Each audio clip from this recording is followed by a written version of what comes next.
अस्सलाम students, general science class 9 chapter number 5 जिसका नाम है बीमारियां, वजूहात और बचाव। उसके अंदर आज आपका टॉपिक है पेज नंबर 73 के ऊपर ड्रग।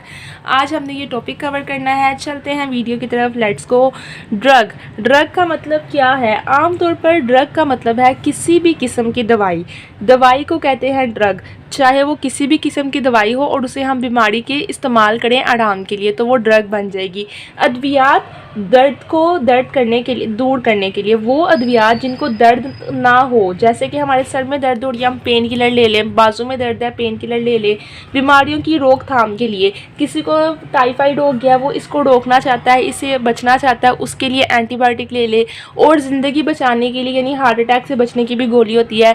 ये सारी अद्वियात का शुमार जो है वो ड्रग में होता है। यानी कि पेन किलर भी ड्रग है, एंटीबायोटिक बीमारी को रोकने वाली भी ड्रग है, और ज़िंदगी बचाने के लिए सबसे मशहूर दवा भी ड्रग ही है। कुछ अद्वियात ऐसी हैं जो बीमारियों को रोकने के काम आती हैं, उन्हें हम कहते हैं एंटीबायोटिक। जो खाने से बीमारी रुक जाए ना, किसी को गले का इन्फेक्शन हो गया तो डॉक्टर से कौन सी दवाई देगा? एंटीबायोटिक। किसी को जो है वो पेट का इन्फेक्शन हो गया, डॉक्टर कौन सी दवाई देगा? एंटीबायोटिक। इन्हें हम कहते हैं बीमारियों को रोकने वाली दवाएं। और इन अद्वियात को वैक्सीन भी कहा जाता है। जैसे कि कोरोना ना लगे इसकी वैक्सीन है, बच्चों को पोलियो ना हो इसकी वैक्सीन है, खसरे के इंजेक्शन की वैक्सीन होती है। वैक्सीन वो होती है कि बीमारी हमें कभी लगे ही ना, बीमारी है नहीं, बीमारी लगे ना, इससे हम वैक्सीन लगा लेते हैं कि हमें कभी हो भी ना। वैक्सीन जिसमें हमें एंटीबॉडी बनाने में मदद देती है। अगर एक बीमारी हो गई है और उसे ख़त्म करना है तो क्या चीज़ लेंगे? एंटीबायोटिक। ठीक है, अगर एक बीमारी हो गई है और उसे अब ख़त्म करना है तो एंटीबायोटिक। अगर एक बीमारी हुई ही नहीं है लेकिन हमें डर है कि हमें ये बीमारी लगना चाहे तो फिर हम क्या लेंगे? वैक्सीन। वैक्सीन क्या करेंगे? जिससे में जाके बनाएंगे एंटीबॉडी। एंटीबॉडी क्या है? पिछले चैप्टर में बताया था, खून के ज़रात होते हैं, ठीक है, उनके खिलाफ पैदा करते हैं एंटीबॉडी और बीमारी नहीं लगती, वो जो है उनके दुश्मन बन जाते हैं और बीमारी को ख़त्म कर देते हैं। ऐसे होते हैं एंटीबॉडी। ये एंटीबॉडीज़ हमारे जिस्म को कई बीमारियों से बचाती हैं। मिसाल के तौर पर अगर किसी को खसरे का टीका लगा हुआ है तो इसे खसरा नहीं हो सकता, क्योंकि इसके जिस्म में पहले से ही एंटीबॉडीज़ मौजूद हैं। जब खसरा होने लगेगा वो सबसे पहले आके उसको ख़त्म कर देंगी, एंटीबॉडीज़ उसके अंदर आ गई हैं। बहुत से लोग ड्रग से मुराद खिलाफ़े कानून दवा या ख्वाब आवर दवा लेते हैं। अक्सर लोग ना ड्रग समझते हैं कि नशे की गोलियां, यानी कि ख्वाब आवर दवा का मतलब यहाँ पे जो खा के बंदा बेहोश रहे, या खिलाफ़े कानून नशा जो आइस होती है ये वाली। नहीं, ड्रग का मतलब ये नहीं होता। ड्रग का मतलब है सिर्फ दवाई। गलत दवाई ये हमारे यहाँ पंजाब में गलत समझा जाता है कि ड्रग का मतलब है नशा या ये कुछ। ड्रग का मतलब है सिर्फ और सिर्फ दवाई। पैनाडोल भी एक ड्रग है, ठीक है। हकीकत में इस इस्लाह का मफहूम ये है कि ऐसी ड्रग जो इस्तेमाल करने वालों के लिए इस कदर नुकसानदेह और ख़तरनाक हो कि इन्हें इस्तेमाल करना, रखना या इनका कारोबार करना खिलाफ़े कानून हो। ये वाले ड्रग जो वो कह रहे हैं नशे वाली, जो दवा होती वो भी दवाइयाँ ही हैं लेकिन वो ख़तरनाक होती हैं, उनका इस्तेमाल करना जो है वो जायज़ नहीं है। कानून में उन्होंने इलीगल कहा हुआ है, इसलिए उन्हें भी ड्रग कहा जाता है। तकरीबन तमाम किस्म की अद्वियात ख्वाह खिलाफ़े कानून हो या जायज़ कुछ हद तक नुकसानदेह ज़रूर होती हैं। हर दवाई का ना साइड इफ़ेक्ट ज़रूर होता है। दुनिया में कोई ऐसी दवाई बनी ही नहीं जिसका कोई साइड इफ़ेक्ट ना हो। पैनाडोल की गोली आप खा रहे हैं, आपका बुखार ख़त्म हो गया है, हम खुश हो रहे हैं बुखार ख़त्म हो गया, लेकिन कहीं ना कहीं वो हमें नुकसान ज़रूर पहुँचाएगी। अगर हम बगैर पैनाडोल के सब्र करके बुखार के ख़त्म होने का इंतज़ार कर लें तो वो सेहतमंद है। लेकिन लोगों को ज़रूरत के तहत बीमारी के दूर करने या दर्द से आराम करने के लिए अद्वियात का इस्तेमाल करना पड़ता है। लेकिन आजकल लोगों में सब्र नहीं है। सर दर्द हो रहा है, वो ये नहीं कह रहे हम घंटा इंतज़ार कर लें, सर दर्द ख़त्म हो जाए नेचुरली। वो दवाई लेके उसको उसी टाइम ख़त्म करके खुश हैं, चाहे साइड इफ़ेक्ट साथ आ गया है। तो ये ड्रग के बारे में थोड़ी सी इन्फॉर्मेशन थी। ये आपके पेपर में इतना इंपॉर्टेंट नहीं है, इसमें से कुछ नहीं आना। जो इंपॉर्टेंट है, जो आना है, वो ये ब्लू हेडिंग्स हैं, इनको पढ़ते हैं। सबसे पहले मेडिसिन की डेफिनेशन।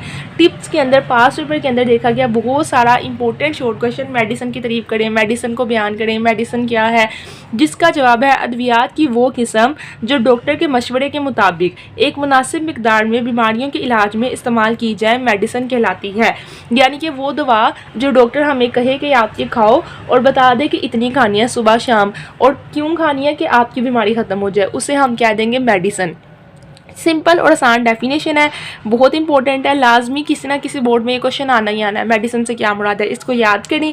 आगे आ गया पेन किलर्स। पेन किलर्स क्या है? ऐसी अद्वियात जो दर्द से निजात दिलाती हैं। ज़ाहिरी बात है, पेन का मतलब उर्दू में दर्द, किलर्स यानी दर्द को ख़त्म करने वाली, दर्द से निजात दिलाने वाली दवाइयाँ, इनको पेन किलर्स कहते हैं। क्या क्या है वो? एस्पिरिन है और पैरासीटामोल।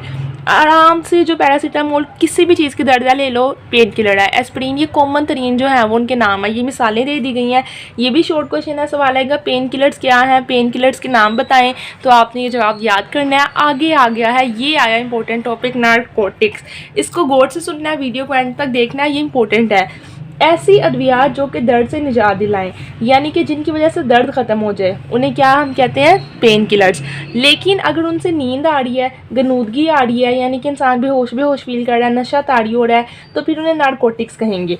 अब पैरासीटामोल लेने से किसी को नींद तो नहीं ना आती, कोई थका थका तो नहीं ना रहता, आराम करने का तो नहीं कहता डॉक्टर, कहता है पैरासीटामोल ले लो ठीक हो जाओगे, तो वो फिर नारकोटिक नहीं है, वो पेन किलर है। लेकिन अगर पेन किलर भी हो और साथ में उसमें नशा भी हो तो वो नारकोटिक बन जाती है। एक दवाई है जिसका नाम है ओपियम, ये पौधे से निकलती है, और मार्फिन, ये सबसे कॉमन है, मॉर्फिन, ठीक है। जिसको कहीं बहुत ज़्यादा एक्सीडेंट हो जाए ना, डॉक्टर उसको मॉर्फिन दे देते हैं, वो खा लेता है, उसकी दर्द भी ख़त्म हो जाती है और उसको 24 घंटे सोया रहता है वो, एक दिन कम अज़ कम, तो फिर उसे कहते हैं कि नारकोटिक्स लग गई है। तो इसको समझें बात को। सुकून और आवर अद्वियात वो हैं जो डॉक्टर थोड़ी मिकदार में और मुख्तसर अरसे के लिए, वो हद से ज़्यादा नहीं खानी, एक से ज़्यादा नहीं लेनी ओपियम या मॉर्फिन, नहीं तो इंसान मर भी सकता है, और बहुत थोड़े अरसे के लिए, सिर्फ अगर एक्सीडेंट हुआ है तो 2 से 3 दफ़ा ही ले सकते हैं, इससे ज़्यादा नहीं। सुकून और दर्द से निजात के लिए देते हैं और जो सोने में मदद देती हैं। नशा आवर खिलाफी कानून अद्वियात जिन्हें हम मंशियात कहते हैं।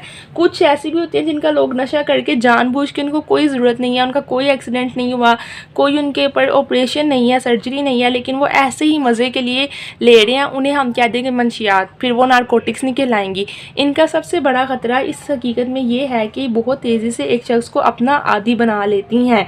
अगर किसी ने एक दिन वो वाली दवा ले रही है जो कि उसने बस वैसे ही, ना उसकी कोई सर्जरी हुई है, ना उसको ज़रूरत है, उसने ऐसे ही मॉर्फिन या कोई दवाई खा लिया, बस मैंने सुकून से सोना है, तो उसको इसकी ऐसी आदत लगेगी अगले दिन वो सो ही नहीं पाएगा इसके बगैर।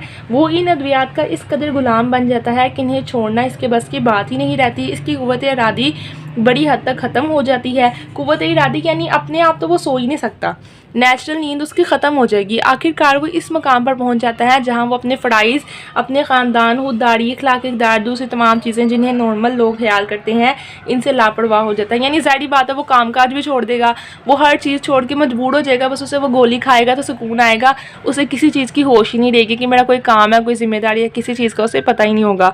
और नशे को हासिल करने के लिए चोरी और कत्ल तक करने को तैयार हो जाएगा, क्योंकि उसे उसकी तलब है ना, वो इसके बगैर रह ही नहीं सकता। जब तक उसे मिलेगी ना, उसे चैन ही नहीं आएगा। तो उसके पास पैसे नहीं है ना, वो चोरी कर लेगा, कत्ल कर लेगा, लेकिन वो पैसे लेके पहले वो दवाई खरीदेगा तो वो चैन से बैठेगा। वो ये नहीं कहेगा कि मेरे पास नहीं है, मैं इस दवाई को आज ना लूँ।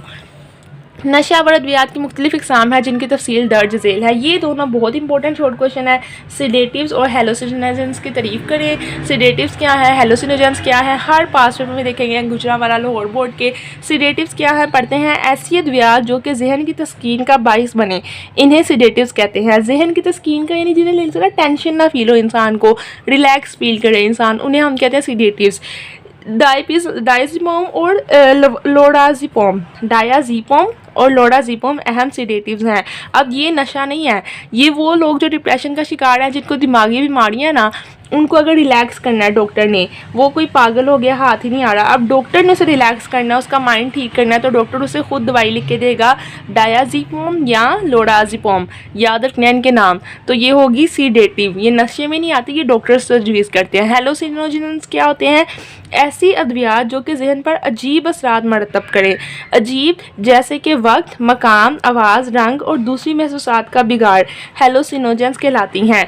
यानी कि आप भांग का नशा होता है ना एक किस्म का, नेचुरली वो समझ लें कि किसी ने दवाई के ज़रिए ले लिया है, वो खाने से ना उसको लगे कि मैं पिछले वक्त में रह रहा हूँ, पिछले ज़माने में।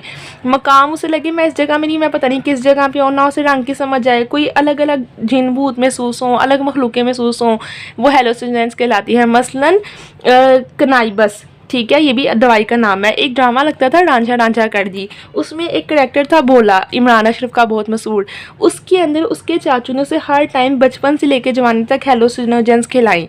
अब हेलोसिनोजेंस खिलाने की वजह से वो सेहतमंद इंसान था, लेकिन वो पागल बना रहा। जब उसकी वो छूटी तो बिल्कुल ठीक हो गया। ये वो दवाई होती हैं जो ज़्यादातर दुश्मनी में दे देते हैं लोग कि ये इंसान पागल ले, तो वो होता बिल्कुल ठीक है, दवाई के असर की वजह से वो हर चीज़ गलत फील करता है।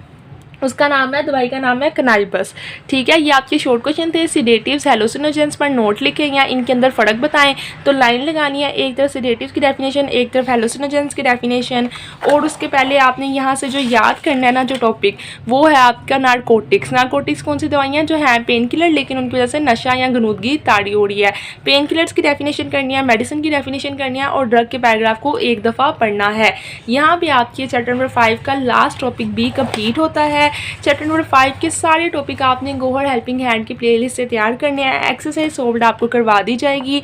जनरल साइंस के पेपर के लिए, पेइंग स्कीम के लिए कोई सवाल आपके माइंड में हो किसी सब्जेक्ट को लेके, आपने सिर्फ एक कमेंट करना है गौहर हेल्पिंग हैंड पर, फौरी रिप्लाई आपको किया जाएगा। ट्यून्ड रहना है गौहर हेल्पिंग हैंड के साथ पेपर्स तक। Bye bye Gauhar helping hand.